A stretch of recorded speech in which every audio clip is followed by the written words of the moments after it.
buenos aparatillos. Y aquí en casa tengo la carátula del 710 enchufada al aparato, ¿me entiendes? Lo que pasa que el 71E vale para... es el mismo equipo que el 710. Lo único que tienes que hacerle es subirle de versión. Entonces me hice el cable para el ordenador y a través del programa este de Kenwood, que es gratis, que te lo descarga de internet, pues bueno, te le sube de versión a la última versión que hay. Bueno, no sé si van a salir alguna nueva.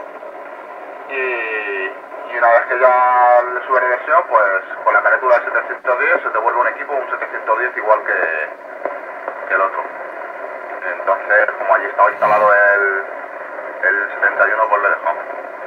Y ahora lo que quiero probar es a ver si con la carátula del 71 se puede hacer igual, ¿me entiendes? Yo por lo que estaba viendo, creo que sí, ¿me entiendes? No hay ningún problema a la hora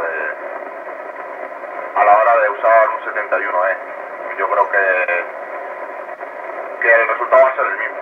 Pero bueno, tengo que opinarlo, esto es probar y bueno, pero yo tengo aquí solo la carátula. Y cuando aprieto a encender, pues se enciende allí el equipo y bueno, ya mismo está transmitiendo, la verdad es que lo